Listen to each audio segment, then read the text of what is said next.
Hello everybody, Moarhammer here, and I've got another battle report for you. This is a 2,000 point battle, my Tzeentch against the Kharadron Overlords, the little sky dwarfs. And it's the first time I'm using Archaon, the ever-chosen, the big guy himself. And it was glorious. Yep, so you can check out the lists in the video description below.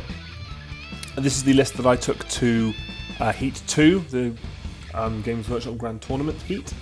And I'm playing, the army that I'm playing is not your classic Barak-Zilfin clown car list, but it is kind of similar. They're using the Barak-Urbaz Skyport instead of Zilfin, but it's still a fairly similar list. So check that out and let me know what you think. So, this is a picture of deployment. We are playing Battle for the Pass. So there are 4 objectives. The one in your half is worth 1, the one in the middle 2, and the one in your opponent's territory is worth 4, and vice versa for your opponents. And whoever has more models within 6 inches at the end of the turn scores that point. So in terms of the mission, I was fairly comfortable with it. It's not a terrible one for me. I wasn't planning on going for his objective. I was planning on holding the middle 2 and just trying to stop him from scoring them. I do outnumber him, so that was a good start. So, on my side, on the left, starting at the bottom, we've got 10 pink horrors. Then I've got Tzaangor Shaman just behind the building thing. Unit big block at 30 Tzaangor in the centre, and then another unit of 10 pink horrors at the top. Behind the Tzaangor is a unit of 30 Brimstone Horrors, just on my home objective. Then you've got the Lord of Change above them, and then below them, as you can quite easily see, is Archaon. So that is my deployment. It was fairly simple. I had the Horrors on the flanks, they were going to go and grab objectives. I was going to just push my Tzaangor into the middle and force him to deal with them. They're incredibly difficult to get through and deal with, so if I could just use them to tie him up for most of the game, or at least force him to put as much as he could into them to get rid of them, it should put me enough ahead on objectives that I should do fine. And likewise, Archaon and the Big Bird are just 2 other really strong contenders for getting in his way and annoying him. On his side, on the right, he's got his Ironclad slap bang in the centre. That's got almost all of his army in. The only exception being 2 units of Arkanaut Company, one of which is at the top and one of which is at the bottom behind that little building there. So, opposing both of the centre objectives. So, fairly simple deployments, and that was what it was. So, he did finish deploying first because the Ironclad counts as 1 drop regardless of how many units are deployed inside it. So, he and ahed quite a lot actually about whether he would take first turn, and I did, yeah, fair enough. I think he did. I would have had no idea, if I'm honest. It was a tough choice, but he ends up electing to go first because he wanted to try and shoot off as many things as he could before I got my buffs up. So he opened up the doors with his clown car, and everything piles out, as you can see. So he's got 10 Thunderers pile out as far forward as they can. The 2 units of Arkanauts come around the side. His unit of 9 Endrinriggers jumped out behind the Ironclad. Then all his characters and the Arkanauts inside jumped out, just surrounding the Ironclad. The Skywardens that were around, 2 of them jumped off towards the top of the table, around that piece of terrain, and then the other unit of 3 jumped off down towards the bottom, next to the Arkanaut Company, by that building. So we kind of spread out across the centre of the board to try and get as many guns in range as he possibly could. And then he tried to shoot me. And it didn't go as well as he would have liked, I don't think, which fine by me. He ended up killing 2 or 3 Tzaangor, so not really enough. He tried to put some wounds onto Big Bird, but didn't manage to make anything stick. And anything else that he shot didn't matter. I do think he tried to shoot... he did shoot off a couple of pink horrors. I ended up using a 1 from my Destiny Dice pool to bring D6 back, which replenished the unit fully. Because I'm that guy. Yeah, you got to own it, man. You got to own it. So, with that being all said and done, with the guns finished shooting and very little damage having been caused, we go into my turn. And I push stuff forward, basically. I put Inspiring Presence and Mystic Shield onto the Tzaangor. I also think I put Shield of Fate on the Tzaangor, just to make sure that they were really, really tough to shift and wouldn't be going anywhere fast.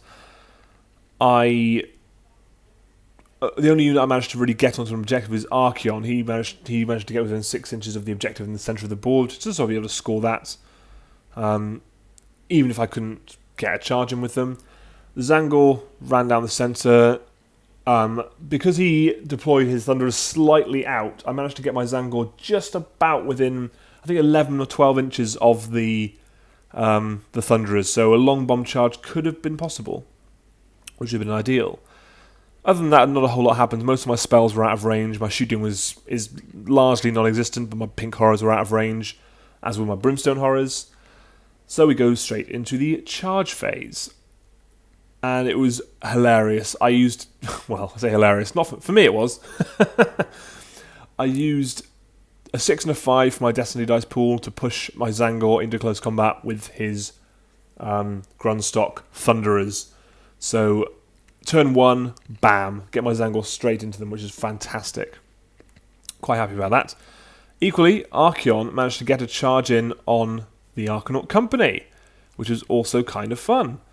I didn't even use any Destiny dice for that. That was freehanding it. I managed to roll a 9 or a 10 and get into the combat. So I was really looking forward to seeing what Archaon could do. I know it's not a particularly strong target for him to be attacking, but if you can wipe these guys out, that'll be an entire flank a bit more pinned down and ready to deal with. So that'll be great. In terms of combat, unsurprisingly, the Tzaangor managed to make very, very short work of the Thunderers. They did attack first because they can do this thing where they run away. I didn't want them to do that, so I attacked there first, wiped them all out. He did a pile in with his Ironclad, but he doesn't do anything. I don't think he maybe did a wound. It's not relevant. Meanwhile, his Arkanaut Company and Skywardens attack Archaon. They didn't do anything because he's Archaon. And then he wipes them all out to a man, which is fantastic. I'm really happy to have them dealt with. That's all the combats. I managed to, when I charged and piled in, I tried to stay out of range of as many things as possible, because I didn't want him piling in with bits and pieces that I didn't want him piling in with. So we go into the initiative roller off. And he wins it, which is very good for him, because if I won it, that probably would have been game. But so it's probably for the best. So he does do some stuff. He moves his Skywardens around at the top there to jump onto objectives. His Endrinriggers that were in the middle fly towards Archaon to try and take him out, because he was quite keen on trying to nail him. He did put his Aether-khemist buff onto the Endrinriggers to make sure they had as many attacks as possible. They had 2 grapnel launchers, so with the 7 chainsaws, that's 14 attacks at D3 damage and Ren 2. Pretty nasty. So we'll have to see how that goes. I was a bit concerned about that, but still, Archaon. In the centre there, the Ironclad doesn't retreat, it stays where he is. It's tying up nicely, I think, as far as he's concerned. But other than that, not a whole lot happens. In the shooting phase, he ends up shooting off a few Tzaangor with the Ironclad and the Endrinriggers. They shoot at the Tzaangor. Kills about 3 or 4 of them. Not amazing, but again, because they've got 2 wounds each and they've got Mystic Shield and Shield of Fate, they're just sticking around. They just don't want to really go anywhere. He kills a couple of pink horrors at the top with the Skywardens. It's no big deal. I'm not particularly fussed about that. But he does end up charging with the Skywardens and with the Endrinriggers as well. So both of those get charges in on their respective targets. The Skywardens at the top actually managed to totally obliterate the pink horrors, which was very, very good rolling on his part. Can't argue with that at all. So it takes them completely off, but I do end up splitting them into blue horrors. At the bottom, the Endrinriggers go in against Archaon, and I just pull it out of the bag because I had about 8 or 9 saves to make of 5 up. and I rolled like 7 of them. It was ridiculous. It was just all 6s. So yeah, thanks to that, Archaon just didn't die. He took 3 wounds, and then he murdered 6 of the Endrinriggers back. So there's 3 of them left. Another 2 of them ran away from battle shock. So there's only a single one left, which was a bit frustrating because there's only one left, which means that Archaon was being tied up in my turn, so he couldn't do anything, which was a bit upsetting, but I can live with that. At least there's only one left. So we go into my turn, and I do some stuff. Oh, sorry, in my turn, I would pile in with against the Ironclad, and I do a bunch of wounds to it. I think I do like 9 wounds to the Ironclad or something, so a fair amount of damage. So I was quite happy with that as well. So yeah, so we go into my turn, and I do some stuff. The big bird kind of jumps over onto the middle objective. He does cast some spells around, but he doesn't do very well. I'm rolling badly for his casting attempts, which is what it is. I do end up killing one of the Skywardens that were in contact with the Blue Horrors. I tried to kill that Endrinrigger that was in contact with me with Archaon, but I just don't do it. I don't know why. I couldn't kill him in the hero phase with all the spells and stuff that I had, which was a shame, because now he's just sticking there and Archaon can't do anything this turn, which was a shame. But I can live with it. In the meantime, the Tzaangor just stuck in with the Ironclad, and I move my Brimstone Horrors a little bit out, just so they can get a couple of extra pokey shots off at the Skywardens in contact with the Blue Horrors. Any extra damage I can do against them is fantastic, so that's what I was hoping for. In the combat phase, Archaon kills the Endrinrigger fairly easily, and I do another boatload of, forgive the pun, a boatload of damage to the Ironclad. I think I put it back down to sort of 2 or 1, maybe even 1 wound left, so it's really, really hanging on by a thread there. I also managed to, in the combat phase, charge the big bird into the Skywardens just to get rid of them. He manages to kill them no problem, which is great. I don't take any damage back. I think maybe they killed 1 or 2 of the Blue Horrors, but nothing serious. And then they're dealt with, so that's another flank doing quite well. Not having to worry about those guys. I actually misspoke earlier. I did actually kill the Ironclad entirely with my Tzaangor. Didn't take it down to any wounds. It was just straight out dead. Because there's just so many great weapon attacks in that unit, they just bring it down, and that's ideal. And Archaon, because he's a lad, he manages to kill that one last Endrinrigger in combat, so yay. So we go into the initiative roll-off, and he wins it again, which is absolutely fine. I don't need it to take the double turn. I don't think it's, at this point, I wasn't uncomfortable with how the game was going. But in terms of victory points, it was kind of in the balance because we'd scored fairly evenly. It's just that he was very, very quickly running out of stuff. So that was okay. In the movement phase, at the top, his Skywardens move towards the big bird and the Arkanaut Company on the other side of that building, where his hands are, and just move through to try and get some beads on the Tzaangor and Archaon. In the shooting phase, he does actually put a ton of wounds onto Archaon. He puts about 14 wounds onto him, so 11 this turn, so 14 total, which was quite brutal. Puts my movement down quite a bit, puts my attacks down quite a bit, but again, it is what it is. He didn't kill him, which I'm pretty sure that's what he's going for.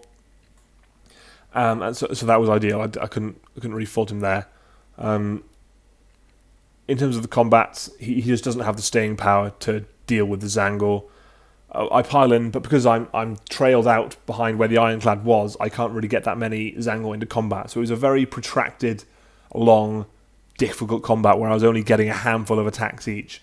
And because he had an Aether-khemist in there as well, they have -1 attack to every enemy model within 3 inches, which means that my Tzaangor were getting 1 less attack.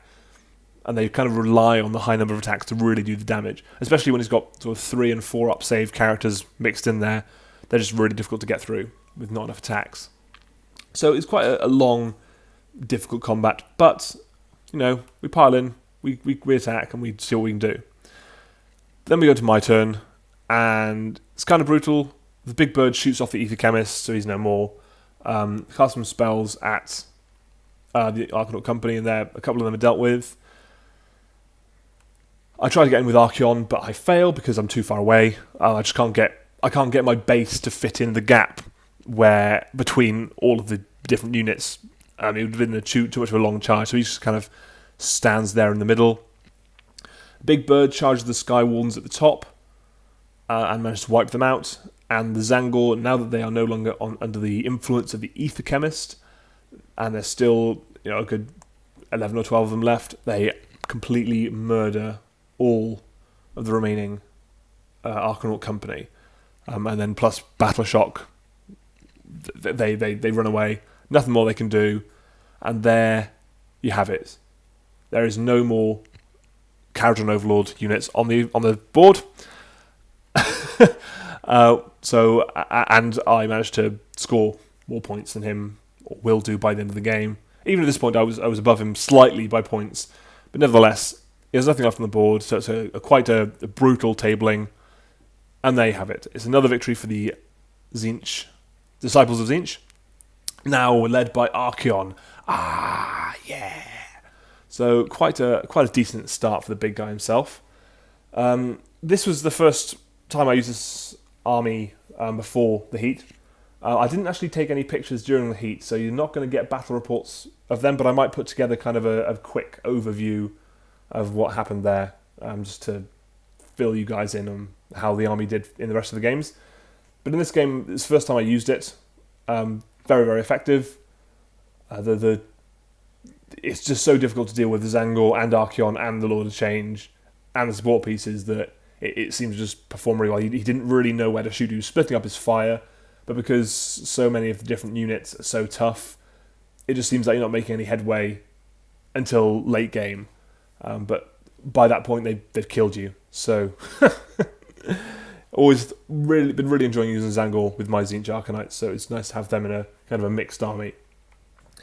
So yeah, there you have it.